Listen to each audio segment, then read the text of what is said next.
Hi guys, welcome to Windsome Cottage Garden. My name is Hannah and I'm so glad that you decided to join me today. We are in the city garden and it's time for our August garden tour. I'm filming this a little bit earlier than I've typically done, but we kind of skipped over some of the July garden tour because it was looking so sad. We had a very hot and dry first part of the summer, but the last month we've just had rain after rain after rain. I feel like we've gotten all the rain that we were owed the rest of the season. And you can see that things are really doing well and my grass has recovered, though it's pretty full of crabgrass. But you know what? I don't hate it. It's green and it doesn't need water, so that's my kind of grass. I thought what I'd do is give you a quick look. I'm gonna walk you through the vegetable garden, show you an update there, as well as all of the beautiful things that are in bloom right now. The first thing I wanted to point out is actually these two hardy succulent containers. This one we did last year and it's just filled in beautifully, and the sempervivums are actually putting on some blooms in both of these containers. But look at this one. I'll give you a side view too. So I'm thinking that some of the things that I thought were like this one and this one I thought were like this size or maybe this size. They're really not. And in fact, I'm pretty sure this is the same variety as I have up over there, which is exciting, and I'll probably need to pull this out sooner than I thought because I thought that these were small and these are normal size plants. But is it not beautiful even in its wild glory right now? I love how like dark this is, but it can contrast with this. This is my favorite one. It's the one I'm not entirely sure is hardy here, but it is just glorious and I love it. And I think the whole thing has turned out rather good. I'm quite pleased with it. And in theory, most of these things should live for a couple of years. As we pop off the deck, I'll just give you an update. Some of these are doing really well. Some of these are lulling. The Nemesia is loving its spot. That whole trough is actually doing well. These guys aren't doing quite as well. I don't think that the mini bells are handling the water we've gotten gracefully, but I still love the amount of color that has come from these containers. And as you may have seen, look, all these plants we transferred earlier this year and they have been fruiting. I've been enjoying pulling these strawberries off. I'm actually surprised there's one because I had a little guest recently who helped me find all the ripe ones and then promptly ate them by invitation. But this I also want to point out is Japanese beetle damage.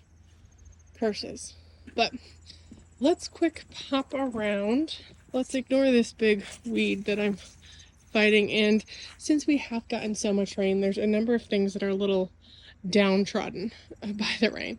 And unfortunately, this rose and the sea holly are amongst them. But look at the color on this. It's just gotten darker and darker. And I know it's entering its like dusky slate phase. And I absolutely love it.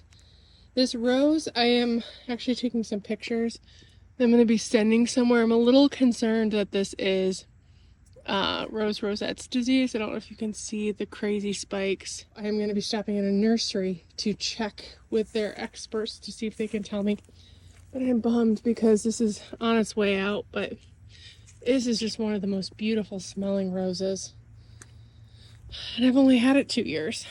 So I'm a little upsetty spaghetti about it, but it's better to get it out than have it ruin other things. Other items you'll see, the pink wands, Veronica, doing really well. The yarrow had two things hit it. One, the rain definitely pushed it over. And two, the toddler I mentioned decided this was the best way to get up and down the deck, and I didn't have the tart to tell her not to. But it'll come back. It'll be fine. And I may be replacing this deck a little sooner than I thought. I thought it would be a fall project, and it might end up being sooner. We're just going to have to wait and see how scheduling works. In which case, it would need to be figured out anyway. This whole area is looking lush. There is one stray red coneflower, echinacea, that interestingly is like getting very streaky this year. I don't know what this is, but I'm going to pull him out and move him somewhere that he's not engulfed by the purple echinacea. Though look, this one has some weird streakiness too. I wonder what would cause that. But The one thing I didn't anticipate is I actually have a tough stuff hydrangea that we'll get closer to in the middle of this that right now is like the same exact color as the purple cone flowers. It's supposed to be like a little purplier, but because of the pH of my soil, it's like pretty good color match. I actually think I might move this somewhere else, but I haven't fully decided. It's not being appreciated here, it's just being engulfed. And honestly, the purple cone flowers can take the space. But look at some of the vibrance, the color these things have. It's a particularly good year for them. If we kind of come over here, you'll see there are a lot of things kind of encroaching again that I need to kind of cut back to the fence. I just haven't gotten around to it. But all of the cosmos, even though they might have some, you know, wild grape on them, are doing well. This one in particular, I am really liking. And I love how like big they're getting and fluffy. They also are such a pretty underplanting for this Althea standard that we moved. Check this guy out. Oh, it's got some pollinator friends that are enjoying it. This guy in particular, look at the pollen on that bee. You get it, bud. You do your job. That is crazy. But I've really been enjoying it, though I did note that one of these branches has come up as white. It's a pretty white with some pink. I should probably, I don't know why that reverted. That's a bit of a bummer. But the color, again, on this is gorgeous. And while we're over here, I'm probably providing way too much detail, but look at our rolled doll that we planted earlier this spring as a bare root. They're just babies right now because it is its first year. But he is such a delicate, like apricot-y, peachy yellow. I don't know if the camera's really doing him justice, but he is absolutely gorgeous. So kind of start heading this way. You can see that the ever faithful pincushion flowers are still putting on a show. And I have apples. I was actually waiting to see if one of these wasn't going to make it before thinning, and I think I'm just going to leave it even though I shouldn't. There's 3 there. 1, 2, so 5 total. He's due for a spray, but I am just pleased as punch with him, and I cannot wait to eat my 5 apples later this year. I'm just going to give you this quick view really quickly of this gorgeousness and talk through some things. The Lucifer's tongue is one of the things that has been beaten down a little bit by the rain. It's usually a little more upright, but it is just such a beautiful spread this year, and you can appreciate it more from back here because it's been brought down by the rain a little bit. It's kind of created this huge mound of color that I absolutely love. I actually like it better than when it's more upright. I think my little cute dragon looks so perfect with all the flames, and it's apropos that he's perched up there. And this purple sedum is one that I don't know the name of, and I'm kind of wondering if it's the same one that I have in the variety up there. He is gorgeous. I like him a lot. I actually bought 2 of these guys that I thought they might be the same, and they're not. But I still appreciate him. And in here I've got a lot of things jammed in. I have decided I am going to move the Artemisia out because it's completely lost in this area, though it does provide such a beautiful color contrast that I don't want to lose it. What I think I'm going to actually do is pull out this Peachy Key Rose. It's probably going to go to the cottage, not fully decided, but he is in too much shade. I put him there thinking he'd be okay because he gets a nice shot of evening sun from right above the house. However, what I didn't anticipate is he also used to get some morning sun, but this breadbud has grown a ton in the last just year even. And I think I need to move him. He's such a beautiful color though.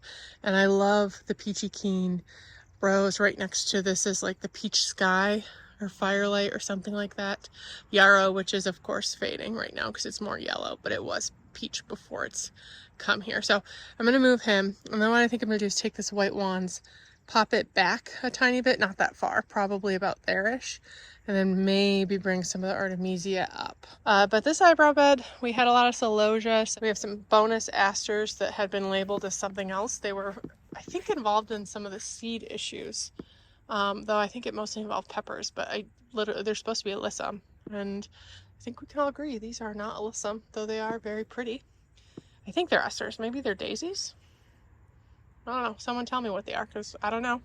I have one rogue Chinese forget-me-not that planted itself, which I let go because I like it.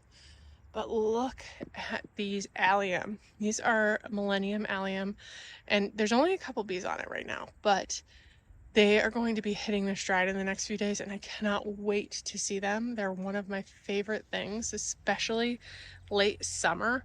Right now things are all looking really good, and I think it's because we finally got rain.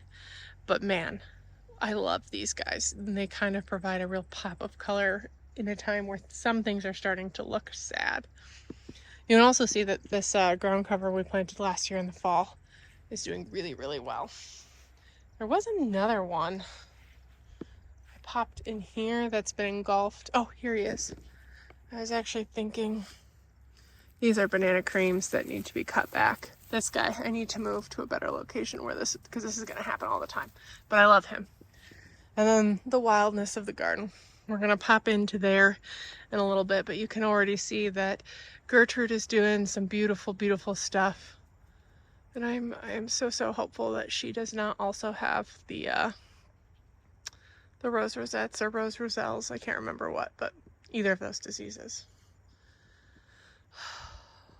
It's looking glorious right now. And you can see I got tomatoes, my hibiscus, I think. Oh, the flowers may have closed up already for the day because it's in the evening, but it's going. And I do like that color leaf, kind of that of the hibiscus, which is a Summerific Berry Awesome by Proven Winners. Kind of, once it gets a little bit more size, because I just planted it earlier this year, if you look at that combined with this purple dark stone crop and this taller purple, oh, a really pretty. And actually right now, even with the allium, it kind of creates a triangle of interest, which it helps draw your eye and add some weight, which I really, really like. Other things that I really, really like, you guys, look at this little quickfire hydrangea. This is never looked this good. He is just absolutely smothered in blooms. They start out, here's a good example over here. These are some fairly new blooms that they kind of start out like this. And then as they age, they take on more color. Usually it starts just like at the edges, a little bit like here's one that's not just starting or even there. And then they kind of get a little bit more, and as the fall progresses until they take on a really deep rose color. I think these guys don't get too big. I want to say like 4 to 6 feet tall and wide. So eventually my dahlias aren't going to be able to go here, but he is providing such a beautiful anchor in this space. And I did gloss over some things. I should go back real quick. More bee friends. This is one of the seed dahlias. It's been a little chewed. Let's look at this one that we overwintered last year. Grew from seed. This is a floret dahlia seed. He's a really pretty, cheerful one that I love. How like flat he is. He shows really well in bouquets, which I appreciate. We've got some phlox that the birds planted. They planted this one, and they planted all of them except that guy. And I just have let them go. And I always, this time of year, thank myself for it because they provide another burst of color here and there. Their dahlias in this area have not are not as far as others. And I think it's because they don't get quite as much sun, but they are coming. I mean, look at this guy. He'll be soon. And ironically, there's some over here that we'll get into in just a minute that are even more progressed and looking good. But I do want to take a second to celebrate. Do you guys remember these mini dwarf hollyhocks that I planted from seed last year that were eaten back by rabbits 3 times? 2 of them survived and they're flowering. They both look like this.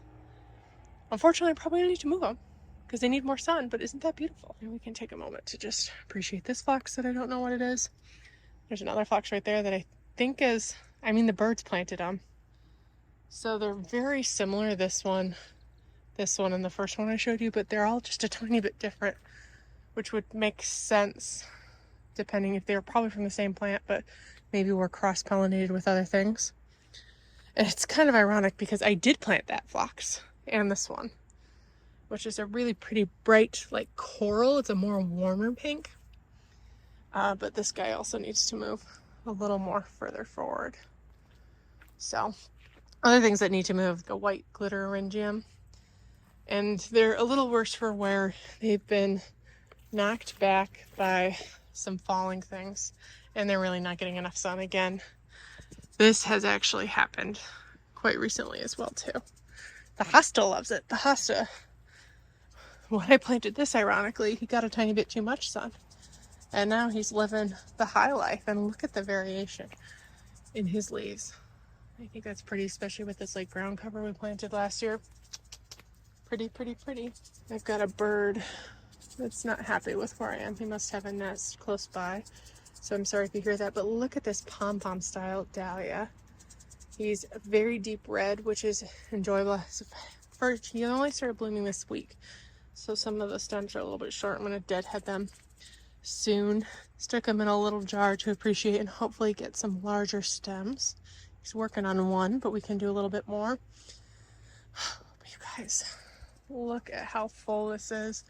And I was really worried that I wasn't going to get a sunset dahlia. This is a seed dahlia that I grew last year that I decided to name Sunset because I feel like he's all the colors of a sunset. He usually starts out a little bit more vibrant and then fades a tiny bit. But oh my God, I love him. So I'm so excited that one did come back. We also have this guy right here. I don't know exactly what he is. I labeled him pom-pom ? And I think it's safe to say he's not a pom-pom. I might guess he's probably also a seed dahlia, judging by the irregularity of the flowers, but maybe it's just the first flowers. Then we also have like this guy, you can tell is going to be a dinner plate. Look at him. We've got others that are coming, but those are the first ones that are blooming. Over here, we can start getting into some of the vegetables. Our Chadwick cherry tomatoes.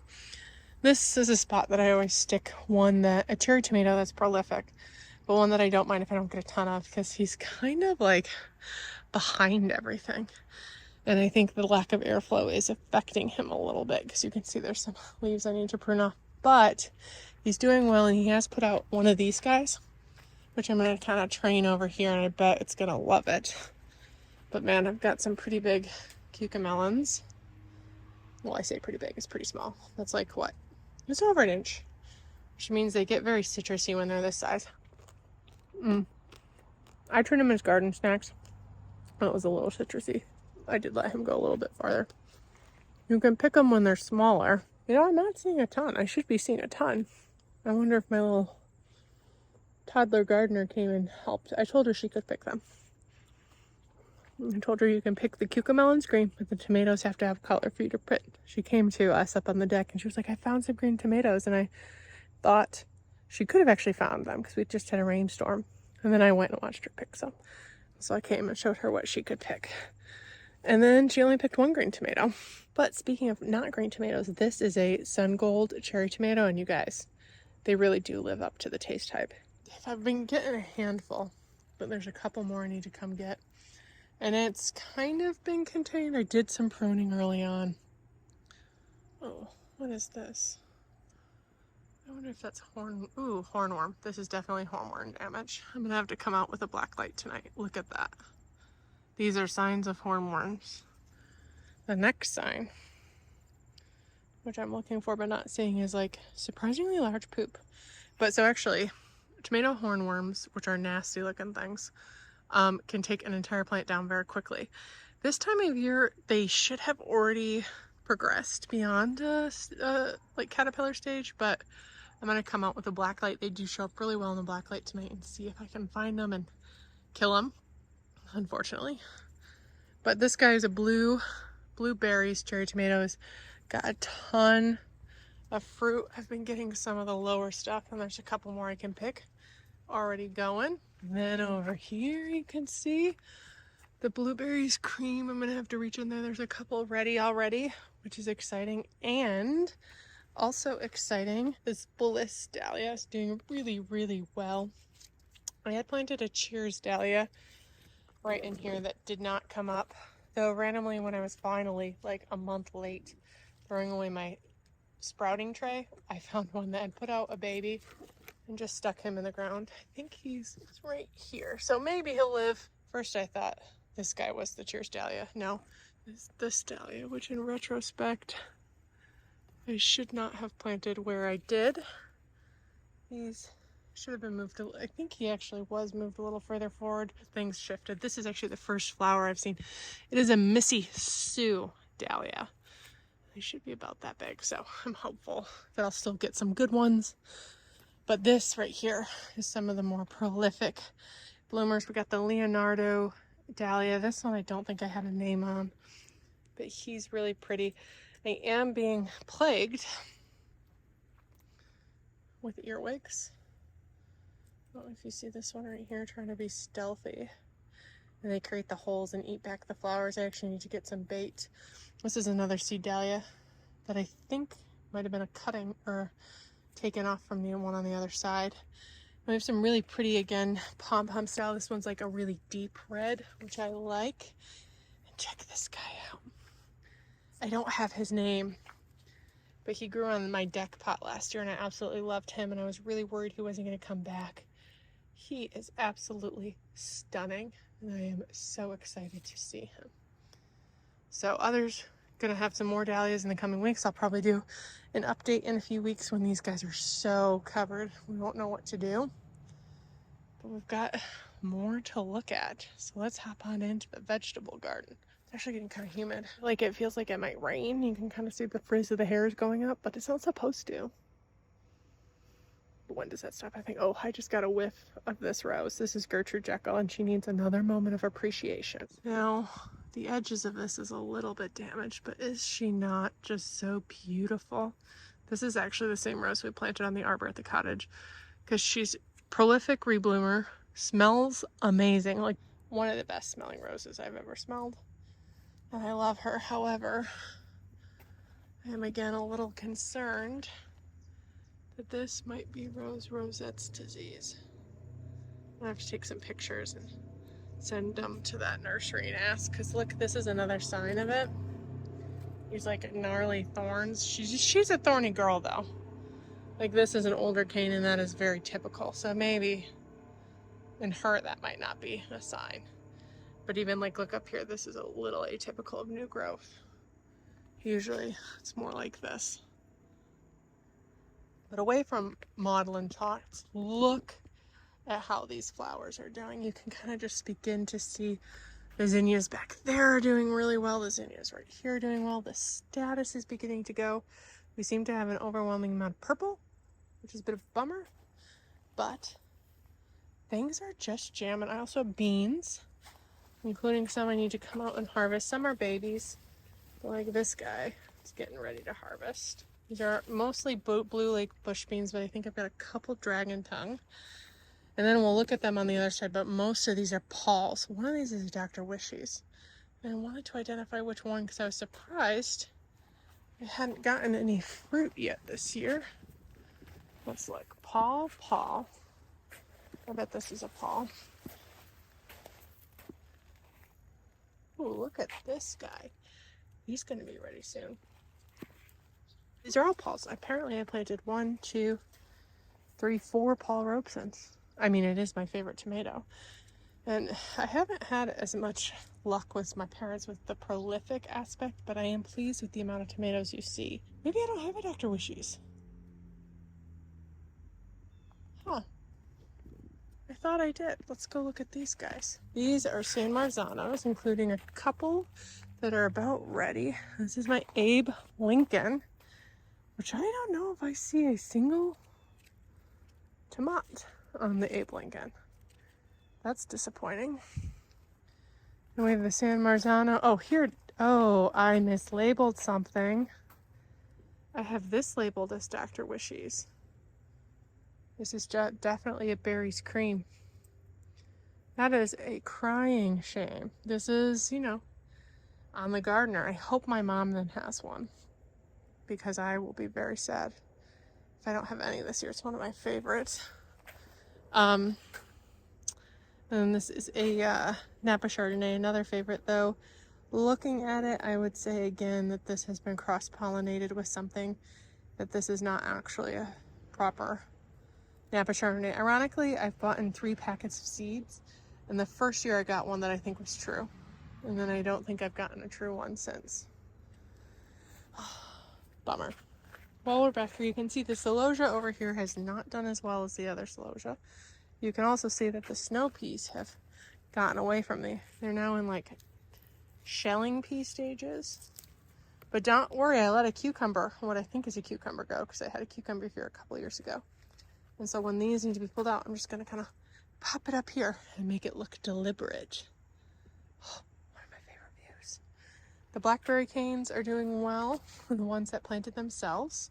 From a couple years ago, we had one here briefly. I need to dig the ranunculus. I think it's finally ready to be dug. But the snapdragons finally bounced, and look at this color.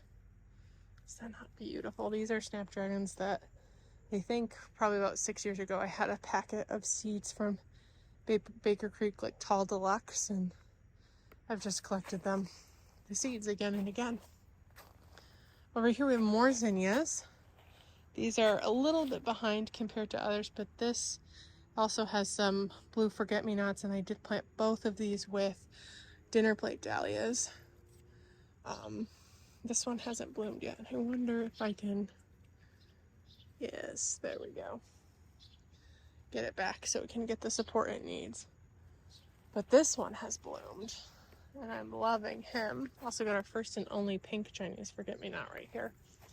I am not sure what this guy is. Maisie, what are you doing? Actually, Maisie, fun fact about her. You want some? You want a pea? Loves pea pods. Which works out, because what I do when they get this stage, she's like, what? So I will eat the little peas and give her the casings. I think she's kind of like, I want the whole thing. She actually really loves the peas. She'll eat that.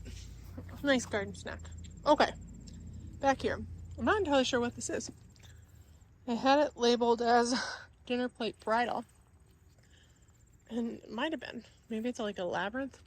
This though is quite small, so I'm not sure if it's, again, my labeling failing me, but I think it's really pretty. This one's fading, but look at all these guys. This one is one of my favorites. It's called Crazy Legs, and his color is just so vibrant. This one I'm really bummed we lost all the petals. You can see they just fell down.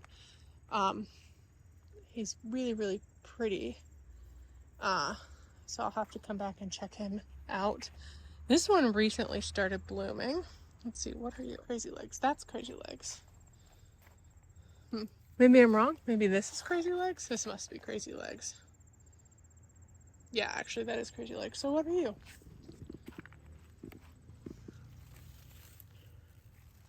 Oh, Dragonberry. You are Dragonberry. I did know that. Very pretty. Dragonberry, Crazy Legs. Similar color family. I like what I like.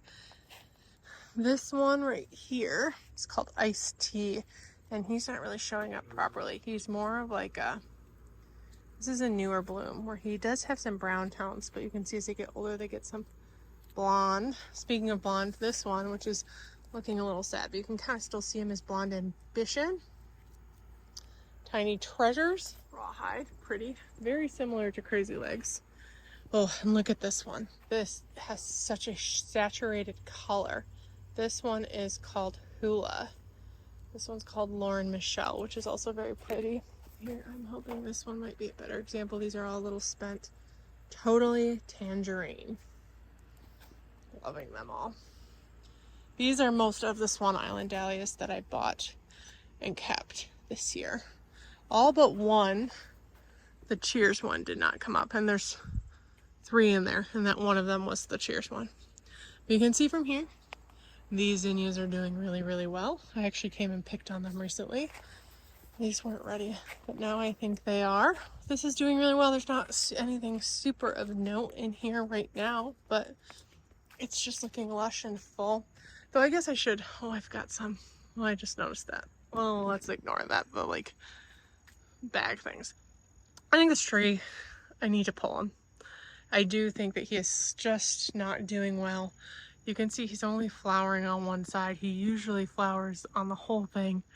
This side has a lot of dead and just hasn't even put on the same growth. And he's got some weird things. I do think that maybe his root ball has been disturbed a number of times. And even though it does provide some nice privacy, you don't really need him in the bed, to be honest. And it would make it easier to get back to my timer over there. Okay, let's just quick pop out here. Some things are looking a little rough, like I never planted these. I'm a bad gardener.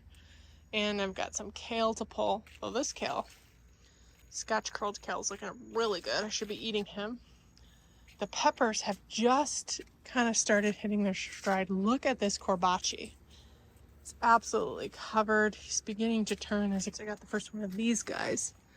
I apparently have some more to harvest, but I haven't gotten any of these or these. The first one of these this year. There's 2 of them are doing really well. Another corbachi that's covered.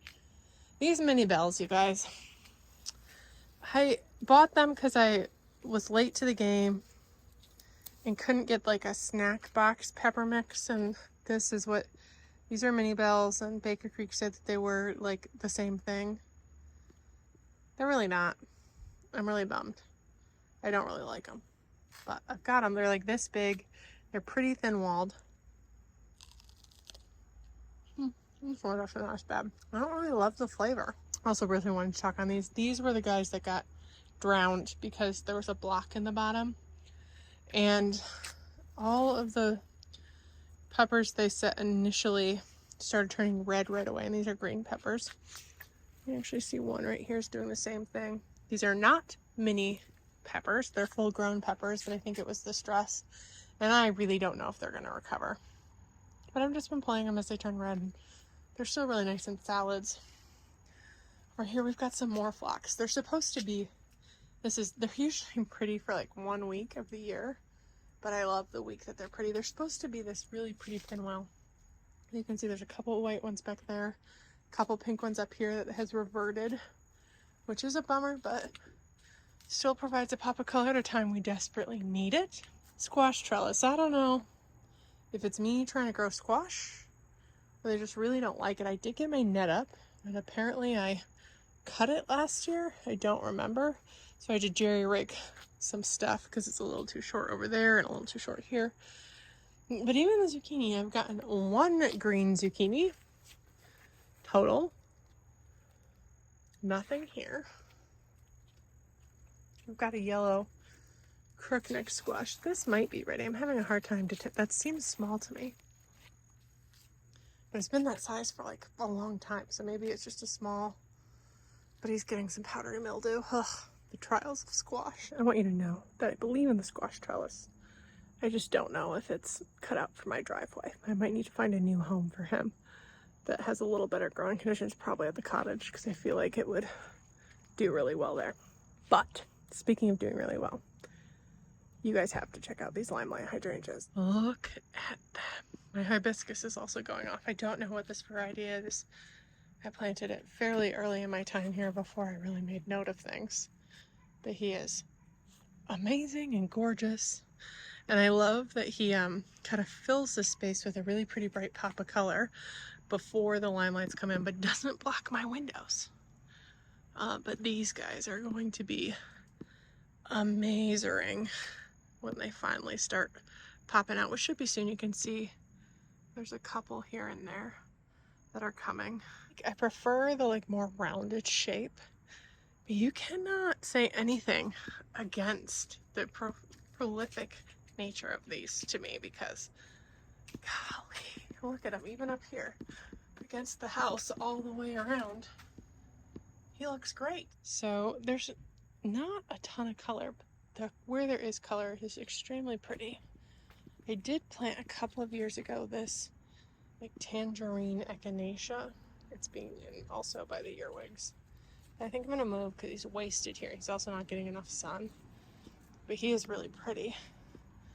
And my favorite pink balloon flowers actually they've already started, but they're really pretty. I love the color they bring. Oh look, St. Swithin has put out a flower. I think he's an own root rose, so I might try to do some grafting on him. Then over here, the things that I did want to point out, another hydrangea. This is another little quick fire, the same thing I have in the back that's still very white. This is what they look like. This started blooming up a little while before him, but he is a really, really pretty pop. And here we just have a lot of like really pretty hostas providing textural interest and contrasting the Japanese maple well. In a couple years, this incredible hydrangea I planted last fall will fill in, and he will just be so great. I like how upright he is because we've had so much rain and he's not flopped, which I appreciate. I also appreciate this window basket. Doesn't it look beautiful? And I am so glad that I popped these in here. I wasn't sure how they would do because they usually like more sun than like the lobelia. But these begonias really didn't perform, which is a bummer because they were pretty, and the center plant also didn't perform, but the rest did. And they're filling in, and I do like this little black-eyed Susan of mine as a spiller. I think it provides like a very whimsical pop that I might repeat parts of this in the future. I think that's really going to do it for this August garden tour. I might end up doing one later this month, or at the very least a dahlia tour when there's some fresher buds and more of them, so you can kind of see everything, because this garden is jam-packed full. I also have been making bouquets left and right, so I'll probably do a video or two about that, as well as moving a couple things around like I mentioned. But I am just so pleased with how it recovered. If you guys saw, I think even my June garden tour, yeah, it was definitely my June garden tour, it was a little sad.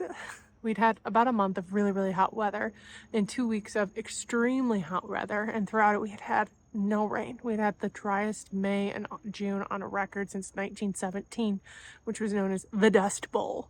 So not a good thing to be runner up to. But I mean, this rain that we've been getting this month, even though my hair might not quite like the humidity and it's been quite difficult to work in, still doing those early morning sessions that frankly I hate, but it's what you do since it's like only 80 degrees with 90% humidity instead of 85 degrees with 99% humidity. It's what you do in the garden if you love it. And I am just so happy to be able to show you that things are looking well. And even when they looked in June like it was going to be an abysmal year, things can turn around. You just have to give it some time, and hopefully Mother Nature will provide. I know it doesn't always work out that way, but I am so pleased that that's how it did work out this year. I'm also really pleased that you decided to join me today. If you're new to my channel, we actually document two gardens. This one, which is my home garden, the city garden as I call it, where, as you might be able to tell, in an urban setting, my entire lot is about 6,300 square feet, including my house. And I am in a downtown city area and in West Michigan, Zone 5. I also document on this garden our cottage garden, which is, I always call it the cottage garden because that's what it was growing up. But now my parents live there, so I guess it's my mom and dad's house. It's a garden that we built together and I've had a lot of help in, and I absolutely love it. So I document that garden as well as this one, and there's a lot to see. I'm going to be heading up to the cottage again soon. We have a couple more projects we're going to be working on that I'm really excited to get to. I'm really, really excited. So if you haven't already, please make sure to subscribe so you can follow along with this garden's journey and see the cottage garden as well. I'll link the July garden tour from the cottage that actually was only done about a week ago.